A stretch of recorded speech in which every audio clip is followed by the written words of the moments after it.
A 2.5-year vision became reality recently as Cherokees both young and old celebrated the grand opening of the Tailholt Community Building near Wheeling, Oklahoma. A large crowd of friends, partners, and special guests turned out to view the versatile facility located just north of the Tailholt community. Guests were treated to traditionally cooked lunch consisting of beef, beans, and fry bread prepared by the Cherokee Nation's community service staff, while mouth-watering desserts were supplied by attending Tailholt families. The facility includes a large dining area, a full kitchen, indoor children's play area, and an educational library that maintains children's videos, how-to books, and a computer lab. Another impressive building feature is in the loft area, which can be used for guest speakers. Built from the wood of 100-year-old trees in the area, the loft is a grand illustration of the community's pride. Several leaders who assisted in the construction expressed their pride in the completed project. Well, it's been a long journey. You know, we began over 2.5 years ago, and we are finally here today for our grand opening, and we're just all excited. It's brought a lot of our community together that we all knew people, but now we know people tighter because we've been here and put this together and worked hard on it. For Cherokee Nation News, I'm Randy Gibson.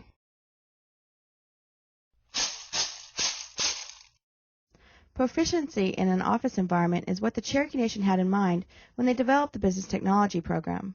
But to the Cherokee students enrolled in Business Tech, it is the steps to a successful future. BT graduate and success story Michelle Peak gives the program high marks. I would recommend the Business Technology program to others because it will help you gain a lot of certifications, gain employment, gain self-confidence. Through the program, students learn basic office skills, computer operations, and test for software certifications. The Cherokee Nation also benefits from the program as students fill in for absent employees and assist in emergencies like managing the phone banks during last February's ice storms. Because the training is modeled on a standard office work week, students undergo 40 hours of instruction, receiving $5.15 per hour through classroom assistance. Business Tech instructor Donia Scott describes how the program changes lives. The participants are looking for ways to support themselves and their families. Some of them have worked in factories and decided that that's not what they want to do for the rest of their life. Some of them do not have any skills at all when they come into the program. So they're just individuals that have decided that they want to make a better life for them and their families. For more information on this and other programs, contact Career Services at 918-453-5555. For Cherokee Nation News, I'm Jennifer Tomasic. Avoiding the crowds back home in Miami, students from Florida International University spent this year's alternative spring break assisting the faculty at Cherokee Nation Head Start programs in Tahlequah. While the topic of the students' journey was Native American issues, several stated they found the Head Start facilities and its curriculum very impressive. Throughout most of their days, the spring breakers interacted with Head Start children both inside the classroom and out, monitoring their play and taking them for walks. FIU student Stella Concepcion described her duties in the YA2 room. Basically playing with them, reading with them, helping them eat, and taking care of them outside in the yard. Cherokee Nation Head Start teachers acknowledged the FIU students for their kindness and efforts. All the spring breakers that came in here helped us a lot. They helped us with the children, interact with them, and help us do artwork and feed them, and they got messy just as messy as we got. For Cherokee Nation News, I'm Stephanie Isaacs.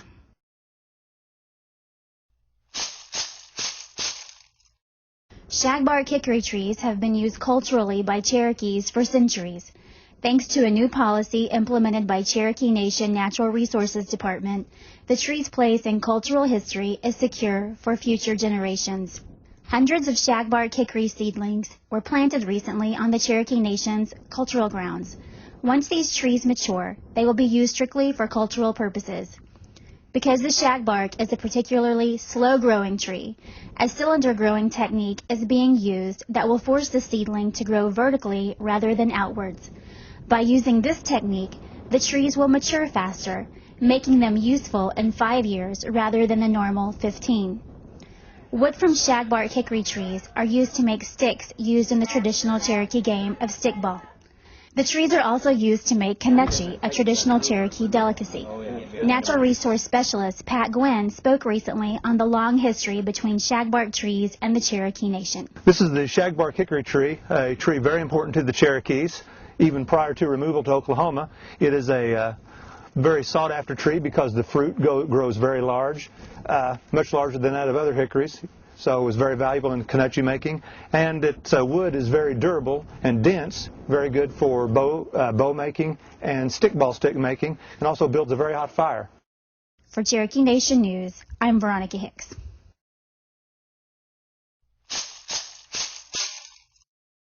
On construction sites across the Cherokee Nation, building trade students are on the job, helping others while they help themselves.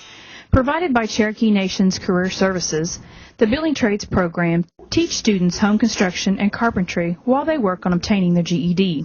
Whether it's carpentry in the workshop, learning in the classroom, or training on a job site, the students undergo 40 hours of instruction each week. For this, an hourly rate of $5.15 an hour in classroom assistance is allocated to each student. Building Trades instructor Mike Perryman describes how the students assist several Cherokee Nation departments while they are learning their craft. While they're in here getting their GED, they also they're out in the field Tuesday through Friday working with housing rehab, community services. Career Services believes it is programs like Building Trades that can lead these young Cherokees to self-sufficiency. Providing our citizens with the tools for success is key to our department's goals. For more information on this and other programs, contact Career Services at 918-453-5555. For Cherokee Nation News, I'm Stephanie Isaacs.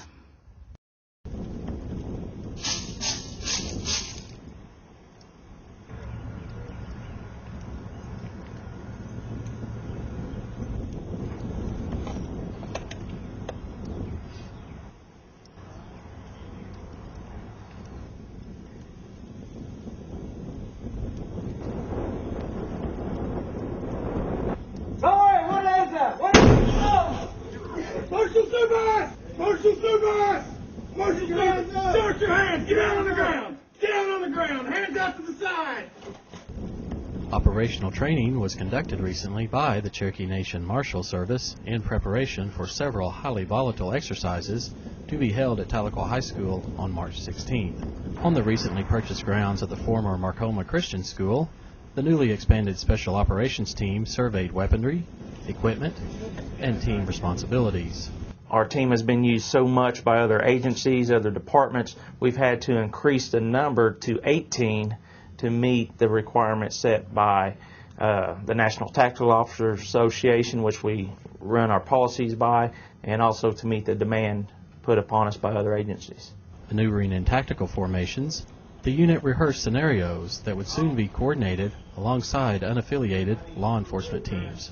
Tahlequah City Police Department will be exercising, Tahlequah City Fire Department, Hastings Hospital, Tahlequah City Hospital. Several volunteer agencies on fire and EMS from around the county will also be present to participate. For Cherokee Nation News, I'm Randy Gibson. The Cherokee Heritage Center's Indian Territory Days were held recently on the grounds of the late 1800s village known as Adams Corner. Students from several districts experienced Cherokee culture in the late 1800s prior to Oklahoma statehood. We invite school-age children to come and participate in Cherokee cultural activities. We set up special stations on these days. The event, conducted by the Heritage Center staff, was designed to be both educational and entertaining. Cherokee marbles, blowgun shooting, and chunky games were available for visitors to try. For more information on Cherokee Heritage Center events, call 918-456-6007 or toll free at 888-999-6007. For Cherokee Nation News, I'm Randy Gibson. A 2.5-year vision became reality recently as Cherokees both young and old celebrated the grand opening of the Tailholt Community Building near Wheeling, Oklahoma. A large crowd of friends, partners, and special guests turned out to view the versatile facility located just north of the Tailholt community. Guests were treated to traditionally cooked lunch consisting of beef, beans, and fry bread prepared by the Cherokee Nation's community service staff, while mouth-watering desserts were supplied by attending tailhote families. The facility includes a large dining area, a full kitchen, indoor children's play area, and an educational library that maintains children's videos, how-to books, and a computer lab. Another impressive building feature is in the loft area, which can be used for guest speakers. Built from the wood of 100-year-old trees in the area, the loft is a grand illustration of the community's pride. Several leaders who assisted in the construction expressed their pride in the completed project. Well, it's been a long journey. You know, we began over 2.5 years ago, and we are finally here today for our grand opening, and we're just all excited. It's brought a lot of our community together that we all knew people, but now we know people tighter because we've been here and put this together and worked hard on it. For Cherokee Nation News, I'm Randy Gibson.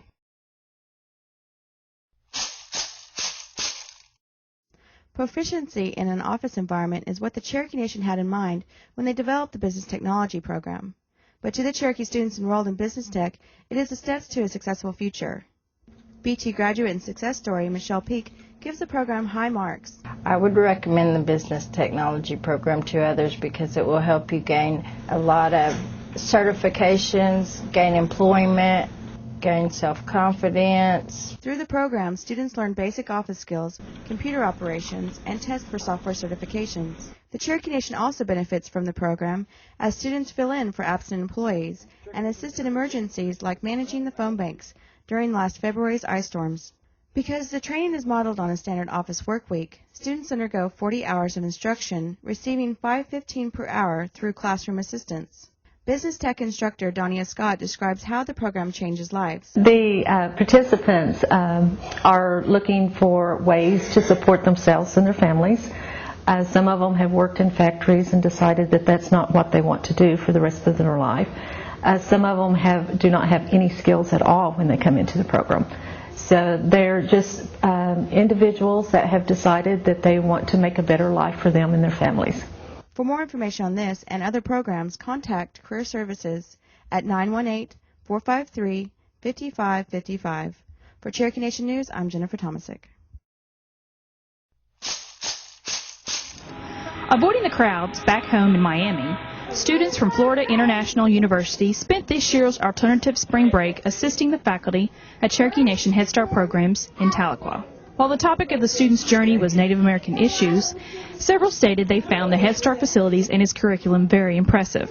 Throughout most of their days, the spring breakers interacted with Head Start children both inside the classroom and out, monitoring their play and taking them for walks. FIU student Stella Concepcion described her duties in the YA 2 room. Basically playing with them, reading with them, helping them eat, and taking care of them outside in the yard. Cherokee Nation Head Start teachers acknowledged the FIU students for their kindness and efforts. All the spring breakers that came in here helped us a lot. They helped us with the children, interact with them, and help us do artwork and feed them, and they got messy just as messy as we got. For Cherokee Nation News, I'm Stephanie Isaacs.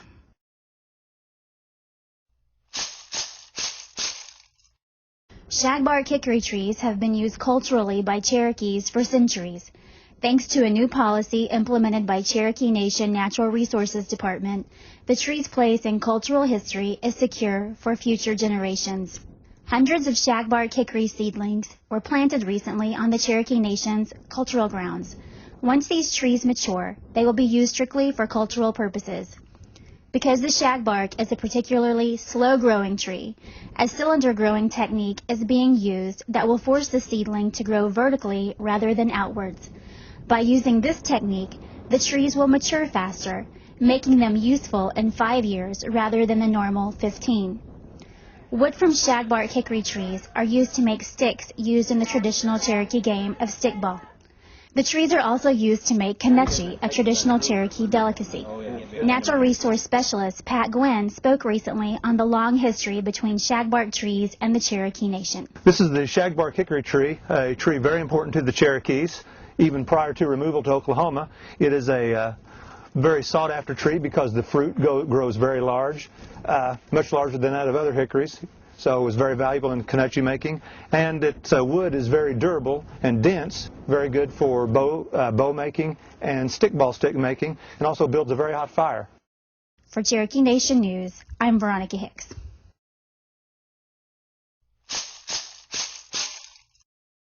On construction sites across the Cherokee Nation, building trade students are on the job, helping others while they help themselves. Provided by Cherokee Nation's Career Services, the Building Trades program teach students home construction and carpentry while they work on obtaining their GED. Whether it's carpentry in the workshop, learning in the classroom, or training on a job site,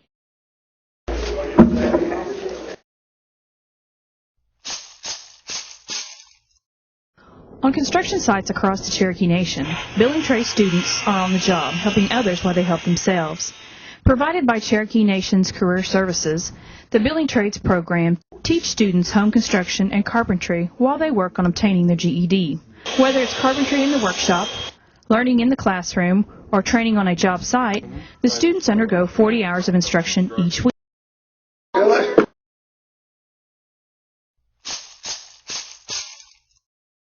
On construction sites across the Cherokee Nation, building trade students are on the job, helping others while they help themselves. Provided by Cherokee Nation's Career Services, the Building Trades program teach students home construction and carpentry while they work on obtaining their GED. Whether it's carpentry in the workshop, learning in the classroom, or training on a job site, the students undergo 40 hours of instruction each week. For this, an hourly rate of $5.15 an hour in classroom assistance is allocated to each student.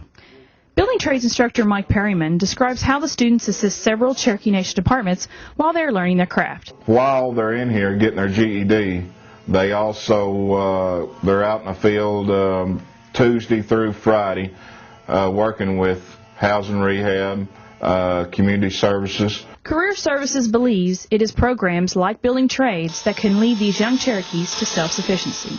Providing our citizens with the tools for success is key to our department's goals. For more information on this and other programs, contact Career Services at 918-453-5555. For Cherokee Nation News, I'm Stephanie Isaacs.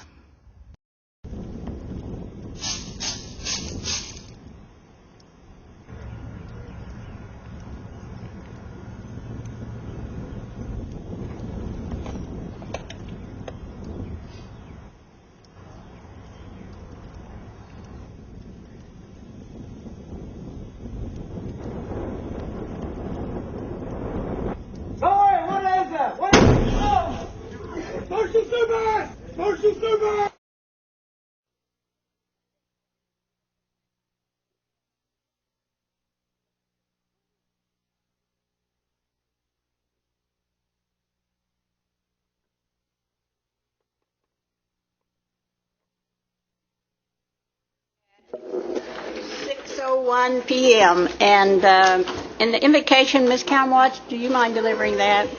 And would you please stand?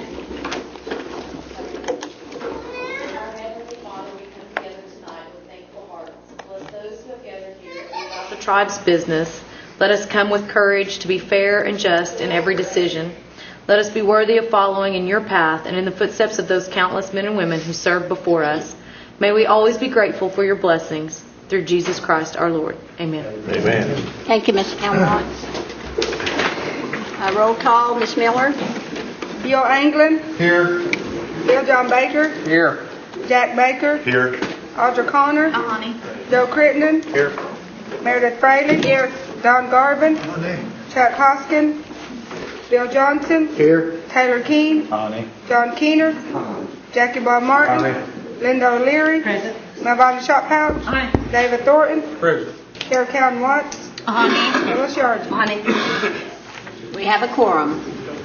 Next order of business is approval of the March 12 minutes of the regular session. Got a motion? Got a second? Any discussion on the March 12 minutes? All in favor, aye? Aye. All opposed, same sign.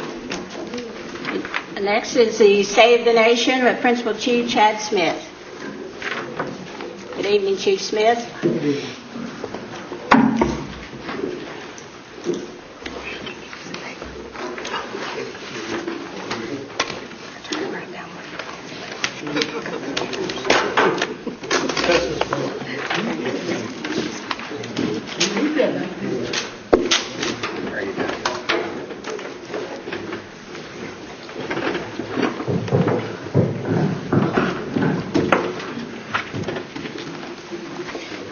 My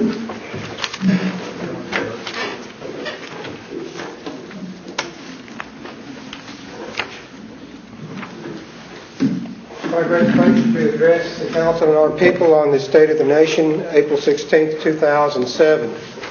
This last month, we've lost several people close to our hearts and our tribe, including Warren Buzzard, Robert Sanders, the husband and longtime Cherokee Nation employee, longtime husband of Cherokee Nation employee Juanita Sanders, and those who follow Sequoia. He was a coach of Sequoia for about 20 years in football and basketball.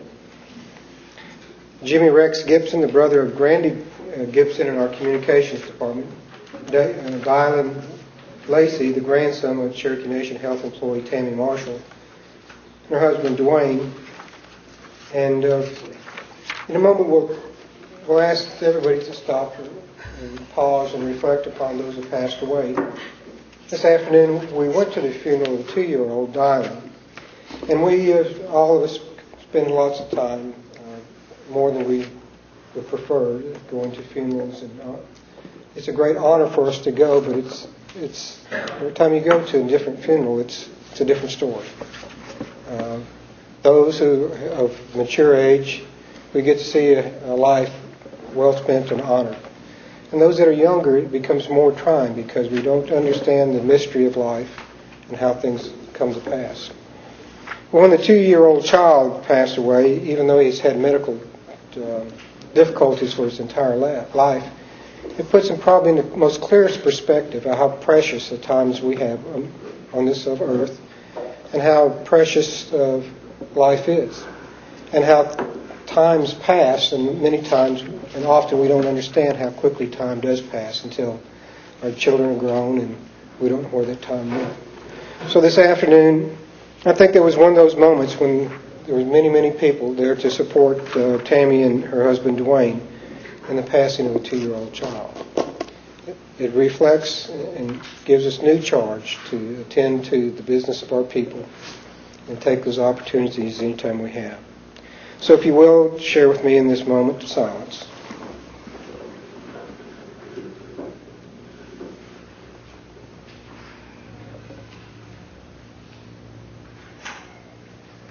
Widow. This week we pay our respects to one of America's finest veterans, Billy Walkabout. I had the opportunity several weeks ago to go to his military funeral at Arlington National Cemetery.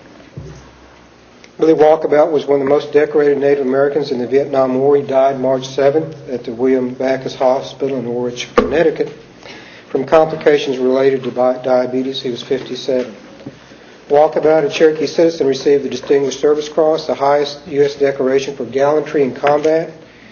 He served with the Screaming Eagles of the 101st Airborne Division and volunteered to serve with Special Operations Unit, the Long Range Patrol. These patrols consisted of 6 to 12 men who operated behind enemy lines, harassing and scouting the enemy. It was on one of these patrols in 1968 when Walkabout distinguished himself as a great warrior. His 12-man team was surrounded by the enemy and could not be rescued. 4 of Walkabout's comrades were killed and another 4 seriously wounded. Sergeant Walkabout's Army citation reads that he delivered steady suppressive fire on the attackers while other team members pulled a wounded team member back to a more secure area. He then administered first aid to the soldier in preparation for medical evacuation. As the man was being loaded into the evacuation helicopter, enemy elements again attacked the team, maneuvering under heavy fire. Sergeant Walkabout positioned himself where the enemy were concentrating their assault and placed continuous rifle fire on them.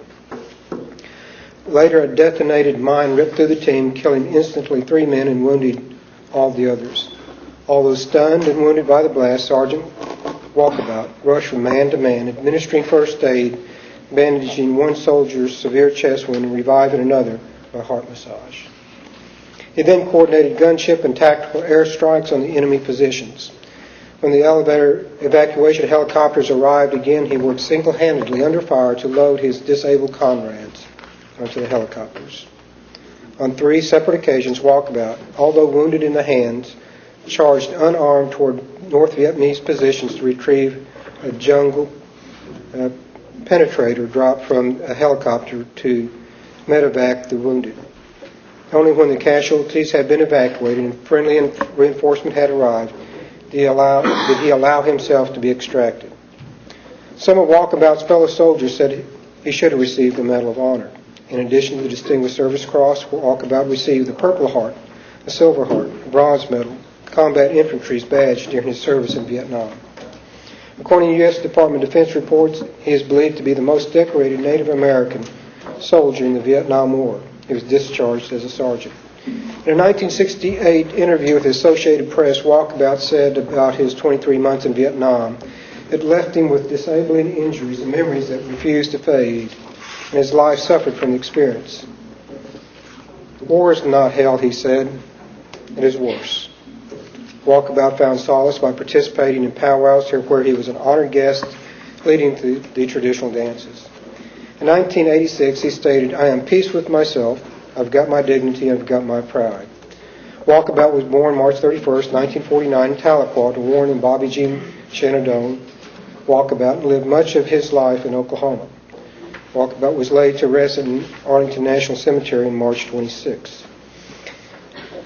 When the family contacted us, they were very anxious for the Cherokee Nation to be represented.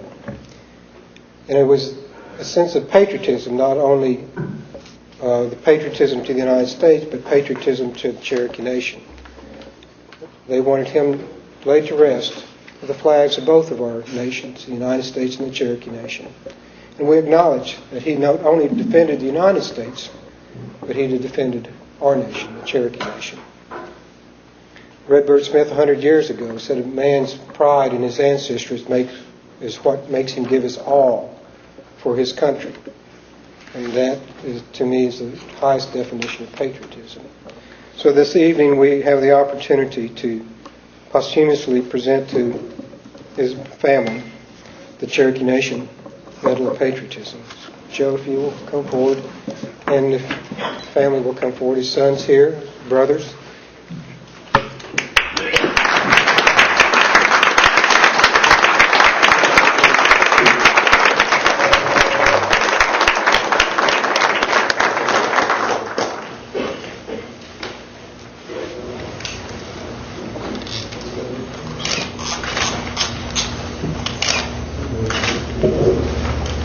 He's the only hero ever knew. And it means it.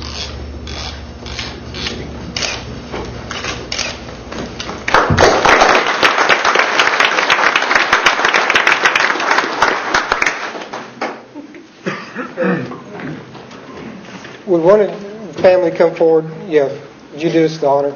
Would you introduce the rest of your family? Because this is quite impressive moment, because everybody on the front row served the United States in the military service. So if you'll introduce everybody, we'd appreciate it. I'm Jess Phillips. This is the rest of the veterans from my family. That's Jess Phillips Sr. on the far end, World War II veteran. Vincent Phillips, Navy veteran. Jeffrey Phillips, Army veteran. And Justin Walkabout, Army veteran, Iraq. Jess Phillips, United States Navy.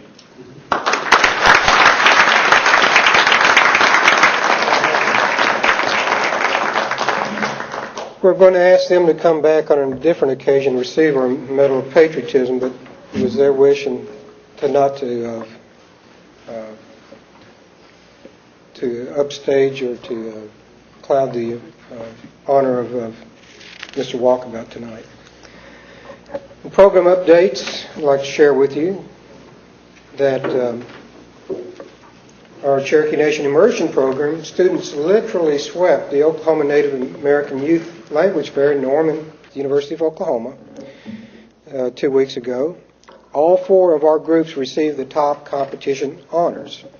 These young people are phenomenal. They will also be at Northeastern State's Indian Symposium later this week. These are the 3- and 4-year-olds, the pre-K, the kindergarten, and the first graders. The Cherokee Nation will be hosting traditional game competitions Saturday, April 21st in Tahlequah. These games are held in many different Cherokee communities. Games include horseshoes, Cherokee marbles, cornstalk, shoot, stickball, hatchet throwing, and blowgun competitions. The winner of each community competition will be invited and encouraged to participate in playoff games at the holiday on Sunday, September 2nd. In community announcements, NSU will hold its American Indian Symposium April 18th through 21st. The Cherokee Nation will be holding its general election on Saturday, June 23rd of this year. Citizens will vote on a total of 17 council seats, as well as the offices of Principal Chief and Deputy Principal Chief. We encourage everybody to attend the various election gatherings and learn about the issues so you can make an informed vote come June 23rd. If you need more information about the election, you can contact the Election Commission. They have an 800 number. So with that concludes my report. What else? Next order of business is action of unfinished business. There's none pending, so we'll move on down to committee reports. The first report is Housing Authority, David Sutherland.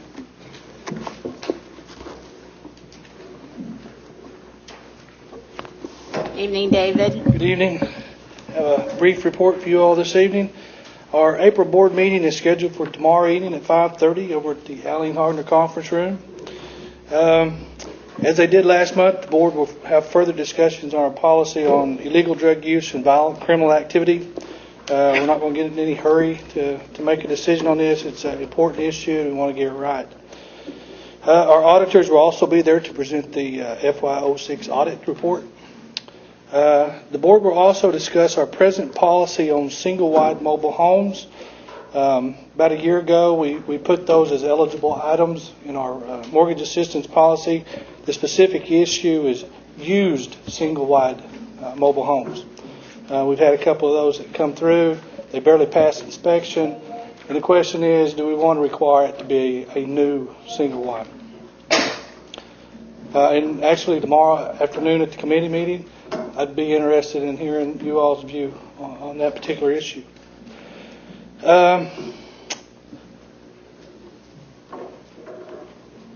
Last week was the first time we've had random drug tests at the Housing Authority. I want to discuss with the board tomorrow evening the consequences if someone has a bad drug test, because also about a year ago they passed a new handbook, employee handbook, and the consequences is termination. So I want to make sure that they're aware of that.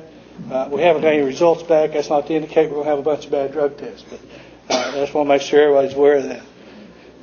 Also want to brag a little tonight about the Community Shield homeowners coverage.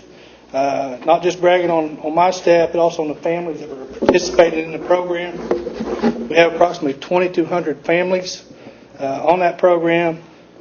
For FY06, our annual premium, which we pay, I think, each March, was close to $750,000, and of that amount, 0.6% was uncollectible. So less than 1% of that was uncollectible. So staff's doing a good job collecting, but folks are also doing a real good job paying.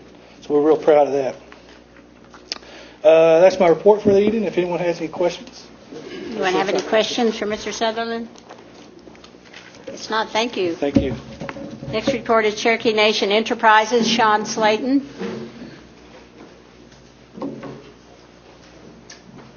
Good evening, Sean. Good evening. Dave's not able to be here tonight, so he asked me to step in, and I've got a brief report, and then I'll be glad to answer any questions. Reporting out on February, it was a great month financially for the company, and another record-setting month. Our preliminary close on March indicates similar results, so things financially are going very well over there.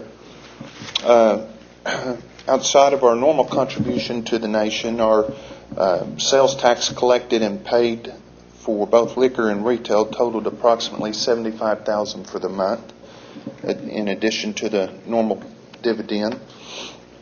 We have, as you know, several of the expansion projects ongoing. The hotel and casino at Catoosa is still being designed. They're starting some of the site work to the south of the property, relocating the road. The parking garage is progressing and should be turned over to us at the end of May. We're working very diligently to meet that timeline. The Roland Travel Plaza is anticipated for a soft opening May 1st, so that's about 2 weeks away. There'll still be some site work ongoing after that, but the first week of May is our anticipated opening to be pumping gas and selling diesel there. I think that facility is going to be really nice, and everyone will be proud of it when it does open, even though it is late. Our West Siloam expansion, if you've been by that, there's a lot of dirt work being done and site work. The packages came back last week for bids for site work, and that should be starting in the next couple of weeks, and things are progressing nicely there. At the end of February, our track was complete at WRD. Ponies were running, and everybody was pleased. I think since then we've had some weather events that have been worked through, and my last update last week from the track is that the surface is good, and generally everybody is pleased with it. So we're glad to get that behind us. The company also had several community partnerships in addition to our normal things. We helped with Red Earth. We were sponsors for that, and Special Olympics, some Make-A-Wish, child abuse networks, volunteer firefighter associations, and several others. We also sponsored some ads in Indian Country Today, in the Powwow magazines, in Rogers County Youth Services, and then the Tahlequah City Foundation Heart of Gold Gala. Employee-wise, for January, we were at 3,052 employees.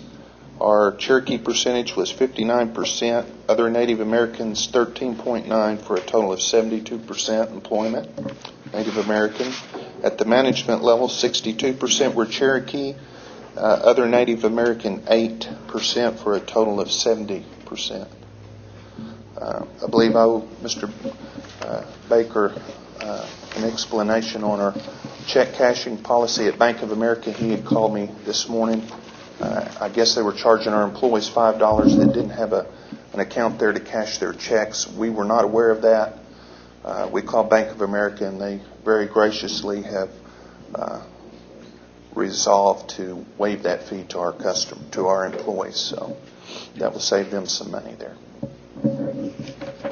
I'd be happy to entertain any questions. Any questions for Mr. Slayton? Yes. Sean, I'm still getting calls and reports on the track. I noticed in your report it speaks to the weather damage on the surface during the rain. But I've gotten some calls that we're still real concerned about the safety of the jockeys and the horses on that track, and even a report that one horse was injured there at the track. Well, as of last week, there had been 2 injuries during the meet, and as you know, when a horse is injured and has to be put down, they send that to OSU to try to determine what the nature of that was. One of the 2, the report had not come back on it. The other one, it was a re-injury of an injury that had occurred to that horse earlier. I specifically asked about the track, and what I was told was that generally the trainers and the OHRC are very happy with it, that they continue to work it, and if they do find a soft spot, it's not a major thing. I believe there were some ruts being dug in the track where they pulled the starting gates out. They've tried to find another starting gate that has a different set of tires. But to my knowledge, that's it, and it's much improved. And I'm assuming the rocks, the little pebbles that was on the track before, that's all been taken care of, or I have was not it heard of packed any. over before? I haven't heard of any problems with that. We had an inspection company hired that followed right in behind that and made sure that what was put down was what was spec'd by the track consultant. Thank you, sir. You're welcome. Any other questions? Thank you, Sean. Thank you. Next report is Cherokee Nation Industries, Brian Collins.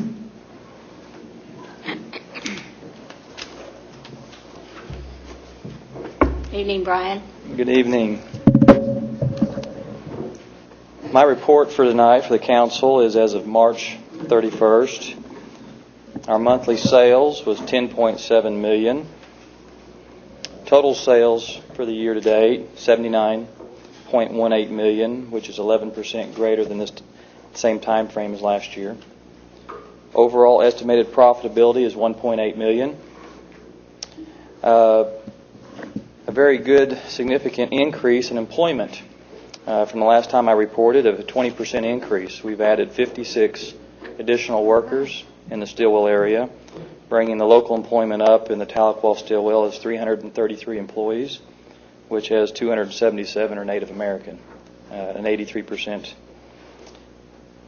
Our next Board of Directors meeting will be May 29th at 3 o'clock in Catoosa. And this completes my report. Are there any questions? Any questions for Mr. Collins? No? Guess not. Thank you. Thank you. Next report is Cherokee Nation Business, Inc., Callie Ketcher. I'm sorry. Callie? Callie It's would Jim. she would be upset if I didn't explain that I'm not Callie. For those of you who I've not seen in a long time, I'm Jim Carrington. My normal job is Associate General Counsel for CNB. And I'm here to give the report tonight. Mr. Foster has been, unfortunately for us, lured back to his former employer by a financial offer he said he just could not refuse. So I will provide the report tonight. The financials for CNB are basically a roll-up of our subsidiaries' financials. For February, they've been provided to your treasurer. CNB's audit has been completed, and I provided that to Mr. Evans. So if Sean had a good month in February, CNB had a good month in February. From an operating company perspective, Cherokee CRC continues to do well in the environmental services area. They're now getting close to a revenue run rate of $1 million a year. And we decided to do something different at the Reservation Economic Summit, RES, this year because Cherokee CRC is a government contractor. We have CNI, Mr. Collins' group, is a government contractor, and Cherokee Medical is a government contractor. So we decided to have one booth and have all of our government contractors appear under a single banner of the Cherokee Nation, which we did. And my understanding is that that was very well received, and we look forward to continuing to do that. Lastly, I thought I'd give you an example of what we do as shared services, since that is a great part of what CNB does for our affiliates and their sister companies. So for tonight, I thought I'd give you an example of our contract administration group, sort of the scope and scale of what they do for Sean and Brian. So, for example, in 2006, they negotiated or administered or drafted over 900 contracts. In terms of a scope, even the construction contracts alone were probably close to $200 million. So that's a shared services group we're very proud of, and look forward to sharing more information on our audit group and our other groups in the future. Our next scheduled regular board meeting is July 2nd at 9 o'clock. And with that, I will conclude my report and be glad to answer any questions. Any questions, comments for Mr. Carrington? If not, thank you, Jim. Thank you. Next order of business is old business, and there's none pending, so we'll move on down to new business. Item 1 is a resolution opposing English as the official language of the state of Oklahoma. Mr. Hoskin is the sponsor of that, and he is. Do you want to take that? Please. Okay. Yeah. Chuck called, and he is tied up at the Capitol, and gives his regrets, but he asked if I wouldn't introduce this, and he wanted for me to relay the point that it really, the language of opposing English as an official language was really not what his intent was. And so I want to speak of this a little bit more, and what the resolution really is in support of the preservation and development of Cherokee and other Native American languages throughout Oklahoma. He says that the legislation has been introduced in the Oklahoma legislature that, if passed, would mandate that English be the official language of the state of Oklahoma. Whereas the Cherokee Nation takes extraordinary steps to further the Cherokee language, such as establishment of the Cherokee language immersion classes, for which the curriculum has been approved by the State Department of Education.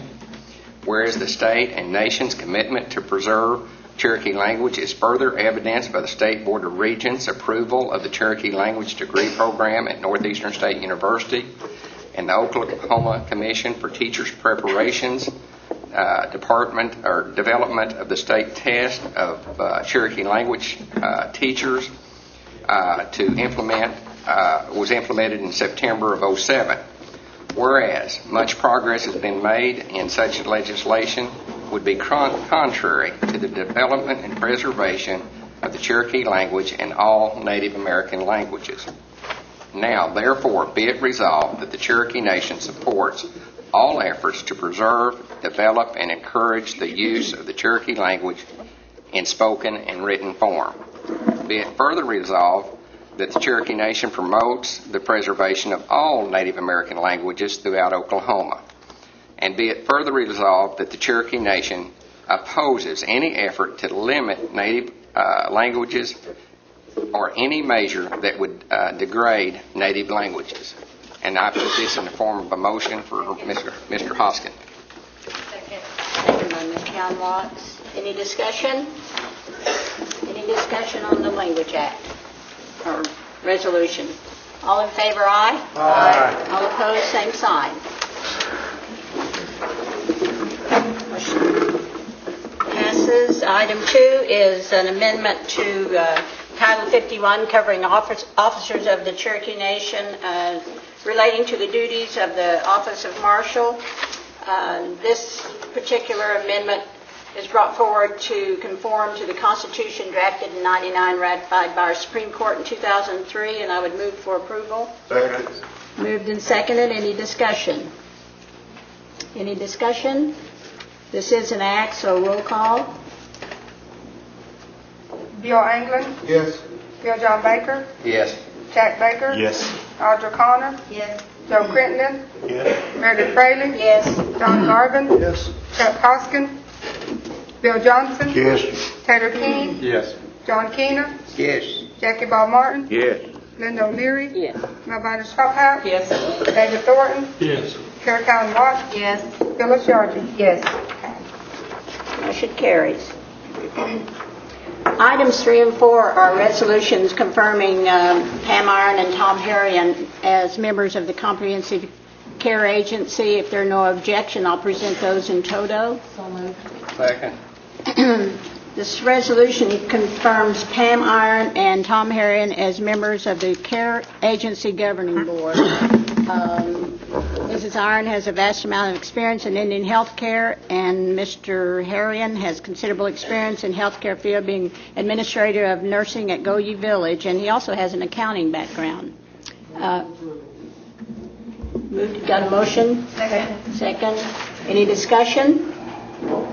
All in favor, aye? Aye. All opposed, same sign for items 3 and 4.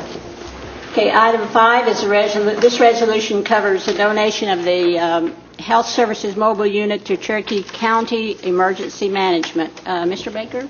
Yes, Madam Chairman. As you all know, we had a mobile clinic that we used for several years in the outer areas of the Cherokee Nation, up at South Coffeyville and Bonita, and because of the development in our clinics, that unit has become surplus. And the Cherokee County Emergency Management Group asked that this be donated to them so that they can turn it into a mobile command center. We have agreements with them that anytime there's a disaster within the 14 counties, that they will come, and they have come when the tornado hit up north and during the ice storm, and they have received a grant to equip and fix up this mobile unit, and I can't think of a better partner to donate this to, so I move that we make it so. Second. Moved and seconded. Any discussion on this donation? All in favor, aye. Aye. All opposed, same sign. Motion carries. Item 6 is a resolution covering an application for early cancer detection to the Center of Disease Control and Prevention. Mr. Crittenden. Thank you, Madam Speaker. Yes. The Early Detection Program supports activities to assure the early detection of breast and cervical cancers in low-income, underinsured, and underserved women. We've held this grant since 1994. It's grown from $500,000 to $1.1 million currently, and I would move for approval. Second. Moved and seconded. Any discussion? All in favor, aye. Aye. All opposed, same sign. Mr. Crittenden, you have item 7 also on an application to the Center for Disease Control. Thank you, Madam Speaker. This grant has also been with us since 2003. It provides seed money and infrastructure to support coordination and promotion of tribal-wide cancer control activities. The program published the first ever Cherokee Nation Comprehensive Cancer Control Plan in 2006. And with that, I'd move for approval. Second. Moved and seconded. Any discussion? All in favor, aye. Aye. All opposed, same sign. Motion carries. Item 8 is a resolution. This resolution authorizes submission of an application covering victims of family violence. Ms. Shop-Pouch? Yes, this resolution is an amount of $400,000, and I put that in form of motion. Second. Moved and seconded. Any discussion? All in favor, aye. Aye. All opposed, same sign. Motion carries. Number 9 is an act amending the Cherokee Nation General Corporation Act. Mr. Thornton and Crittenden. Do you want to take that, Mr. Thornton? Yes. Okay. This is an act that brings forth those corporations in which the Cherokee Nation is a sole or major shareholder, and incorporated under Cherokee Nation law, shall ensure a monthly cash dividend in the amount of 35% net income. That's raising it 5%. 5% of said dividend will be assigned exclusively to contract health services. It'll be earmarked for contract health services for Cherokee citizens, including but not limited to for eyeglasses. I think we had dentures and caps on that. So I'm going to add caps in there. Prosthesists and hearing aids. In addition, the board of directors of such corporations shall have the discreet to declare a special quarterly dividend that they deem appropriate. I'm going to put this in the form of a motion. Second. Moved and seconded. Discussion. Any discussion on this amendment to the Corporation Act? This, I'm sorry, Bill Johnson. Yes, Madam Chair, I think this is a wonderful opportunity to take 5% of the gaming dollars to direct services to the people that each and every one of you constantly are hearing that we can't provide those services, and it would, by doing it this way, it would perpetually go into that fund to be above and beyond contract health dollars from the federal government, and I think it's a great move in the right direction. Ms. Karen Watts. Thank you, Madam Speaker. During committee meeting, we debated this at length, and the administration presented us with the numbers that the current staffing levels could not necessarily support additional dollars, and right now we have dollars in waiting for these programs. On the surface, we all hear stories that people are turned away at different times for programs and such, but from what the data that I've looked at, the folks are turned away for reason, maybe they're over income or those kind of things, and it's not necessarily what's being presented here. So until we can justify spending additional monies out in the community, I would rather support keeping those monies with Cherokee Nation businesses to create more jobs and to fund the expansion of the casino, which creates more jobs, so that we're not loaning money at an interest rate and those kind of things.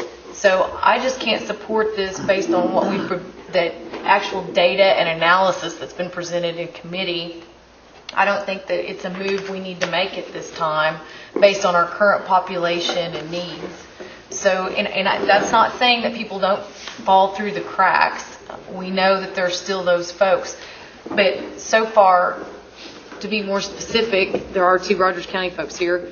Rogers County, through the Claremore Indian Hospital, is not covered through Cherokee Nation Contract Health. We're covered through Indian Health Service Contract Health. We do have available to our Rogers County folks the monies for the Back to Work Contract Health program. And to date, as long as folks call me and we can get them to that program and they qualify, meaning they're working citizens that need this health care to get back to work, I don't think I've had one person turn down that has come to me or told me under that Back to Work Contract Health. So I just don't see supporting throwing more money into a budget to potentially be pork-barreled by politicians during an election period when we could keep it with our businesses. Thank you, Madam Speaker. Yes, Mr. Baker? Yes, Madam Chairman. Of course, the key word is contract health, which would mean that we could actually send somebody out to an additional dentist because we don't have the capacity yet. We will have more capacity for dentistry once we get the Muskogee Clinic built. We'll be adding many dentists then, but this is contract health, to use a outside dentist, an outside denturist, an outside doctor to get services to our people. And, I mean, I was in Rogers County yesterday, and 2 people had been trying to get dentures for quite some time, and we got them shipped to Jay Clinic just today. And so they should both get their dentures taken care of. But I think that we need to spread this out and take care of our people a little better than what we're taking care of them. Thank you. Ms. Calmwatt? Thank you, Madam Speaker. And that lends itself to what I'm saying. That's under an existing budget, people were able to be taken care of, number one, with the existing amount of money we have right now. And the other thing is, when the Muskogee Clinic's put in place, we will be able to better spend Cherokee money within our own system, and our health department can give us actual numbers on what we're spending and what we need versus throwing money out to external folks. I'm not saying folks don't have those needs. I mean, my dad just lost his dental insurance because he turned 65 and went on Social Security. I understand that. We're paying those expenses out of our pocket. But we cannot arbitrarily start throwing money and allocating 5% of the gaming net profits towards services and pulling them back under the control of politicians rather than our folks who know how to provide services out there to our individuals. If we set up expectations for services that we cannot maintain, we are not doing our job that we were elected to. And I think we need to have a more deliberate thought process rather than just pandering to an election year with additional monies from the gaming dollars instead of putting it into long-term efforts for jobs which provide health care benefits and other things to Cherokees for self-sufficiency and self-worth. Thank you, Madam Speaker. Mr. Thornton? Yes, I do use our clinics. Matter of fact, went to a clinic here a couple of weeks ago, or a month ago, and I was real sick. And they brought me around, brought me out of it, and I appreciate that for them. And we had a doctor there named Dr. Lulu, and he went, the next day after he took care of me, he went back north to New York because he'd signed up just to work there a while, and he had to go back. But while I'm at the clinics, I run on to people that have had denture work, and they've had root canals. And when they have a root canal, they can't afford a cap. So they just throw some plaster in there and keep it just as long as they can go without having it pulled or having a cap put on it. And that's one thing that our people need. And I've run on to young people, 16, 17 years old, that have done the same thing. They went and had a root canal and couldn't get a cap for it. And I've been down there a few times, and they say, well, we're out of glasses money, or we're out of dentures money. And that's the old excuse down there. But people, unless you're an elder, and we've never helped these people with hearing aids, and that's something that needs to be done within our nation because we've got the money to do it. It may take 6 months or a year more to build a parking lot or to build on to one of these casinos, but our people need help. And these casinos have been there for several years, and we've gotten a little bit out of them. We've got a little bit of funding out of them to help our people. But we haven't really set aside and earmarked funding to help our people, and that's what this is for. And a prosthesist, man, those are expensive, people, and there's a lot of people that just can't afford them, and they sit there without them and can't walk, can't use their arms.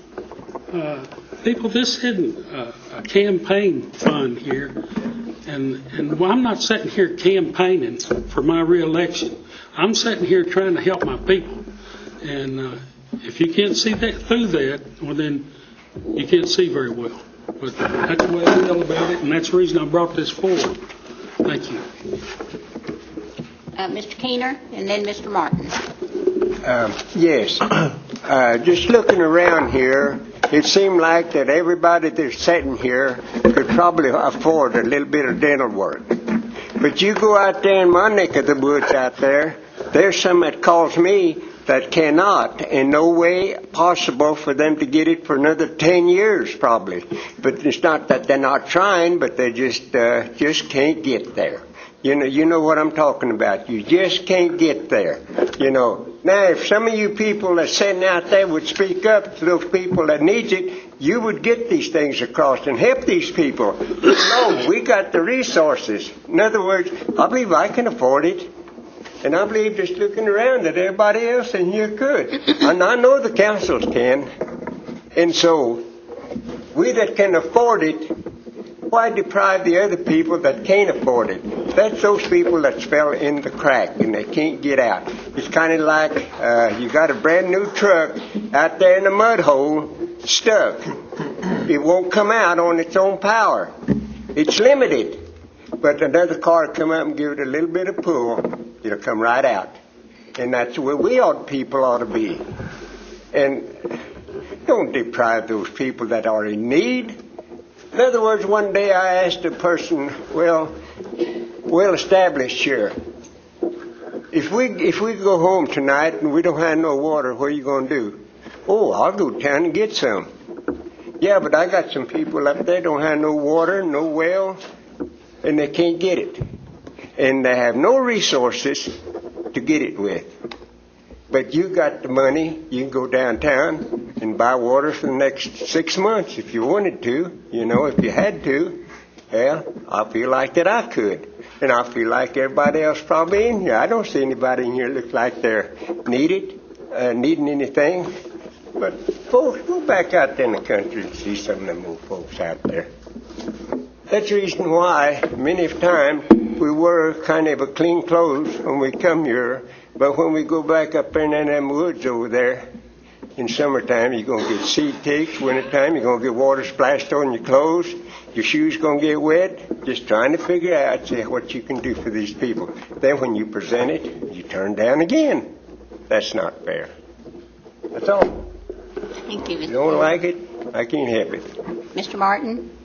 Thank you, Madam Speaker. I've in the last few weeks, I've talked with a lot of people in my district that I represent over there, and I guess the biggest issue that people talk to me about is what we're talking about right now.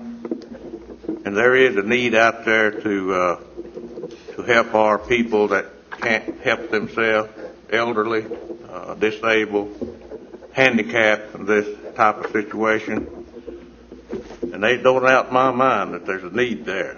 But funding this particular need, I don't agree with the way this legislation is.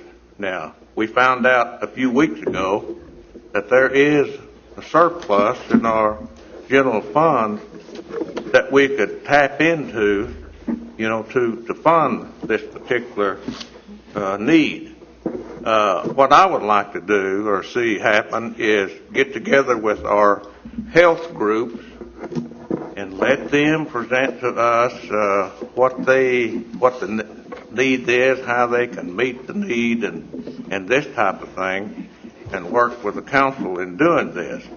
Now, some of the other problems that I have with the way we're handling this, and I've said this before, and I'll continue to say it, we made an agreement with C&E that we would allow them to spend their money. They give us, I think, 30% now, I think, of the net profit every year, or have in the last couple of years, that we would allow them to invest that money. You know, we passed a Job Growth Act here a few months ago, and allow them to continue to invest those dollars in businesses out there to employ more people, in which they've done a good job at that.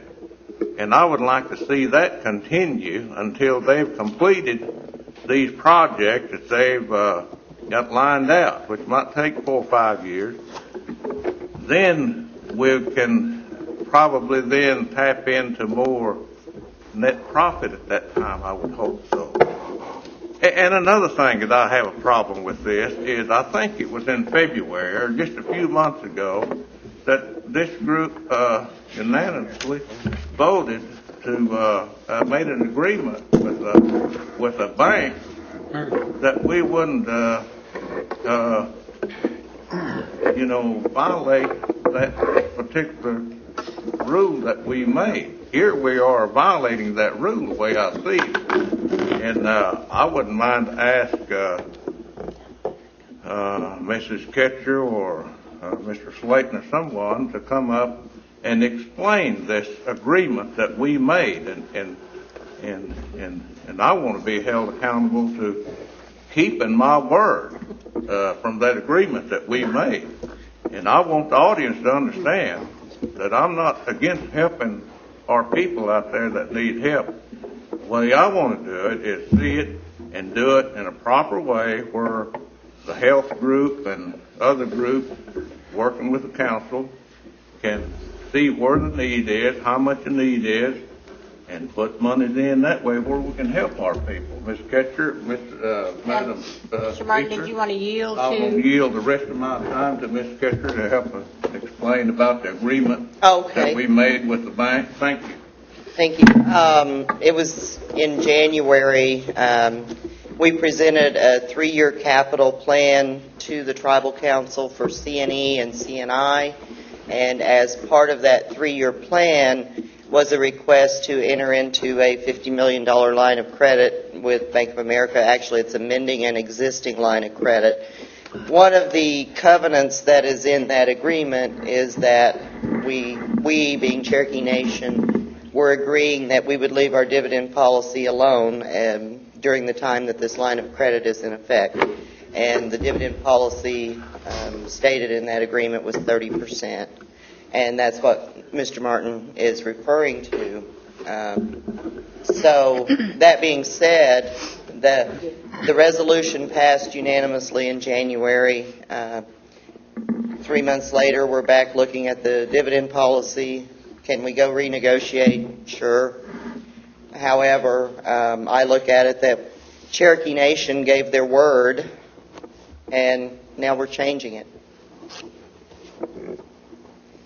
Are you finished, Mr. Martin? Thank you. Mr. Keener? Make it short here. We're talking about surplus. Okay, mind the surplus. If I didn't eat, the money in the bank would be a surplus, and I'll always have it. But I have to go buy groceries, so my surplus don't look too good. So if we rendered the service, our surplus wouldn't look good either, right? So let's get with it, health department or whoever. Let's get rid of that surplus money. And I believe I know where the surplus money came from. And so therefore, why is it surplus? We got it to work with. They spend it. I've never seen no handle on a piece of money where you can just carry it around. I spend it. Call for question. Question's been called. Linda has not spoken. Go ahead. Well, I just want to say to this council and this audience, I can't believe what I'm hearing. Our people's always been put back on the back burner. Here we go, we're shoving them back on the back burner again. I don't know why the other counselors aren't getting the calls that I do. I get them daily. Contract health services being turned down. They go for dentures and eyeglasses and they're turned down. No money available. I don't know why these other calls aren't being made, but let me tell you something. C&E can afford to continue to build buildings and parking lots and parking garages and everything else. We have the money. This council, some of them on here, continually try to tell you that we don't have the money. People, we've got lots of money. It depends on where you want to spend it at. If you want to spend it for our people, that's what most of us on here, I hope, would project, that we spend it for our people. And quit pushing them to the back for a promise of a job growth thing that's not occurred. We have businesses that we've invested in that's going down the drain to the tune of millions of dollars and not put any of our Cherokee people to work. I'm tired of this rhetoric. I'm tired and sick of it. It makes me sick at my heart to see it. And when our people should be coming first. And I think people on here better search their hearts and pray about it and decide that they're going to help their people that's out there, that's in need, and the ones that we're sent here to represent. I have a few more other things to say. Just a minute. If we can't afford the 5% that's put forward to contract health, then we don't have good managers.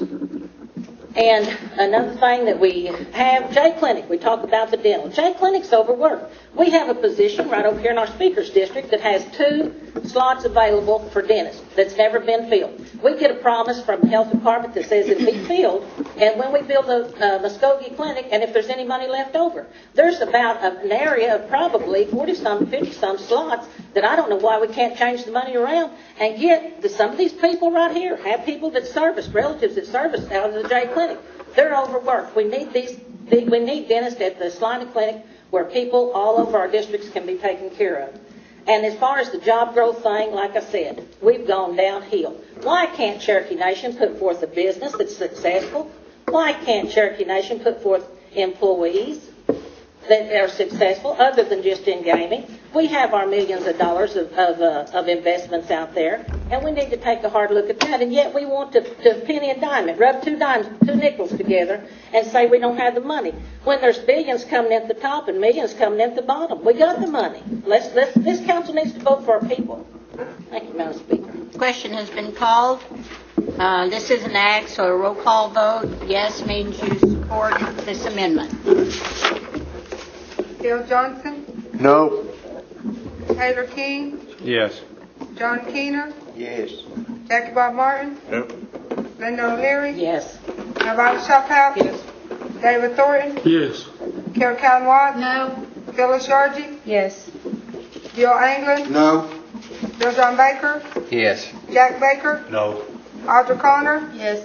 Joe Crittenden, Yes. Meredith Fraley, No. Don Garvin, No. Chuck Hoskin.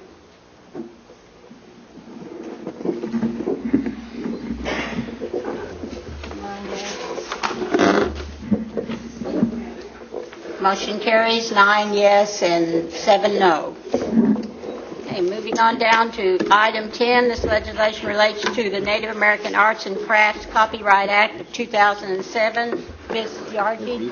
Thank you, Madam Speaker.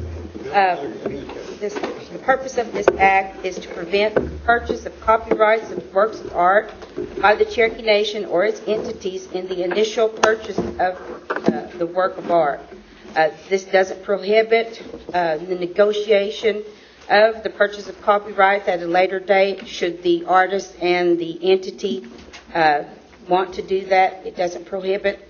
It also includes a definition that clarifies a wide range of arts or things that would qualify as art. And I want to commend the Cherokee Artists Association and Councilor Jackie Bob Martin for bringing this forward. It's been a long time coming. The artists have been very patient in working with our council, Todd Hembry, to come up with a good piece of legislation, and I think we have finally come up with something that we can all agree on. And it was unanimously passed in committee, and with that, I'll move for approval. Second. Moved and second. Any discussion? Madam Chairman. Baker? Yes, and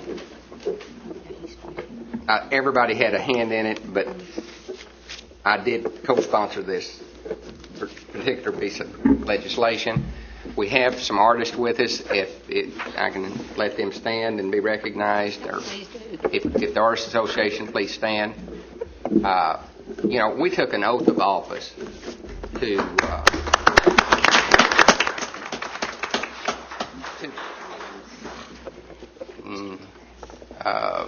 we've got Bill Glass and Mary Adair, and help me please. Sharon Earl, Mary Horseshoe, and Connie Glass.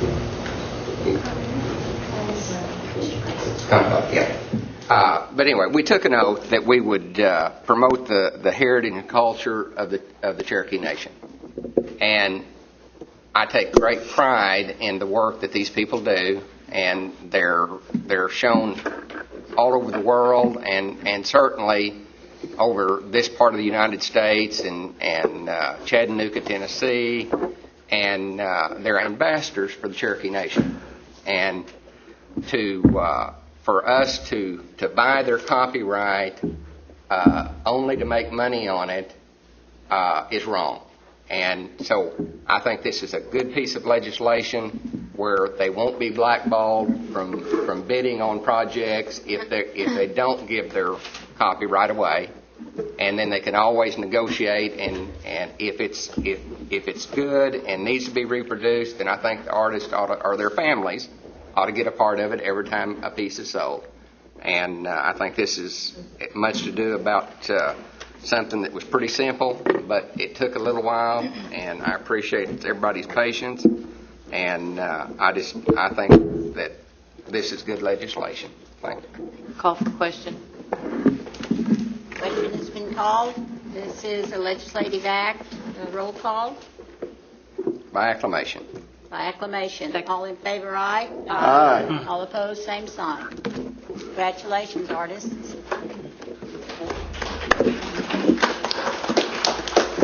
Okay, items 11 and 12 are bringing us into compliance with federal law. To qualify for federal child support enforcement grants from the Administration for Children and Families, the federal requirements are such that this act covering paternity, which is item 11, and the following act, and item 12 covering marriage and family of the Cherokee Nation Code, need to be amended to comply with these federal guidelines. And I would move that we approve these two amendments in toto. Second.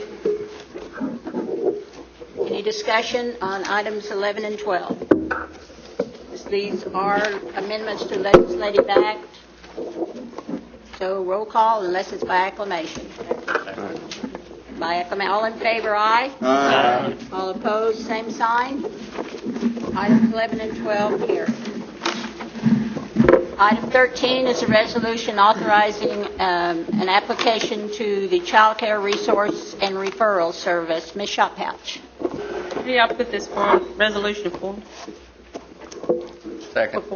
Moved in second. Any discussion? All in favor, aye. Aye. All opposed, same sign. Motion carries. Item 14 is a resolution authorizing submission of proposal to the Endowment for the Humanities. Ms. Sharkey? Thank you, Madam Speaker. The purpose of this resolution is to submit a proposal to the National Endowment for Humanities for grant funds to support the digitization, I have a hard time with that word, of cultural language collections, and will allow the tribe to thoroughly plan, research, and develop a comprehensive digital repository for materials supporting the Cherokee people. I'll put that in form of a motion. Moved in second. Any discussion?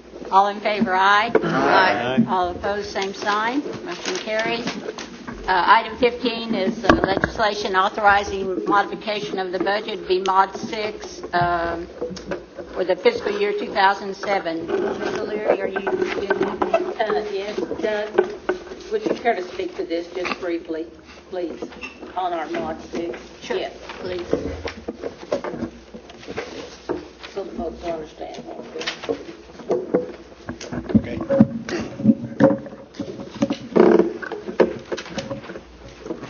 Originally, this mod was submitted for $1.8 million from the administration, with several new initiatives in it, one of them being a $421,000 discretionary fund utilization for a recreational center on the Marcoma property. In addition, it had a $140,000 discretionary fund request for capital equipment for a first response training program. One of the larger items in the mod was a $1.2 million 2005 Indian Housing Plan carryover authorization. During the committee process, there were 3 programs that were included into this mod. One of them was a $22,000 global positioning system for the Cultural Resource Group, and as well as a $250,000 subsidy to the Housing Accessibility Program. And lastly, there was a $65,000 donation to the Boys and Girls Club out of the Summer Pride for a total budget amendment of $2.2 million. Thank you. I put that forth in form of motion. Second. Any discussion? Ms. Count Watts and With Mr. Baker. a friendly amendment. Earlier in our special Executive and Finance Committee, we passed an additional $520,000 to defend the Constitution, and particularly the people's right to vote on the March 3rd issue and the defense for the van litigation.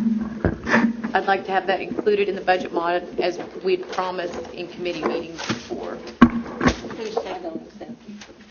You will not accept. You will not accept. Madam Chairman. Yes. And since that committee meeting, we have found that Doug was correct. There's $360,000 still in that fund, and 30 days shouldn't make any difference, correct, Attorney General? That's correct. So, It will not be extended within 30 days. I think that's what we did. so you can take the regular course. Mr. Baker. Just one correction to Doug's comment on the 22,000. It was for global positioning equipment. It's for ground penetrating radar equipment. Well taken. Have my GPS mixed up. Any other Okay, discussion? call for the question. Question's been called. Roll call, please. Bill England, Yes. Bill John Baker, Yes. Jack Baker. Yes. Arthur Connor, Yes. Joe Crittenden, Yes. Meredith Bailey. Yes. John Garvin. Chuck Hoskins, Bill Johnson, Yes. Taylor Keane, Yes. Johnny Keener, Yes. Dr. Bob Martin, Yes. Linda O'Leary, Yes. Melvina Shophouse, Yes. David Thornton, Yes. Carol Count Watts, Yes. Phyllis Yarden. Yes. Motion carries. Next order of business are announcements. Do we have any announcements? Ms. Count. Thank you, Madam Speaker. I'd just like to recognize my 2 Rogers County constituents, Doris Kochmeyer, who's a new addition to Rogers County, and Ollie Starr. Not completely new, but kind of recent. Any other announcements? I'd like to recognize some Mays County people. Mr. Paul Adair, Mr. Troglin, Jerry Troglin, and Sue Pine and her very nice husband. Thank you for coming. Any other announcements? Well, I might as well, Oh, sorry. Deroy Peak of District 8 and Karen Stuber, District 8. Is there anybody else from District 8? Yeah, it's 265, so that's... Okay. Mr. Crittenden. I've got 3 gentlemen here from Adair County, Jack Christie, Mr. Ronnie Hale, and Bobby Leach. You all wave a little bit.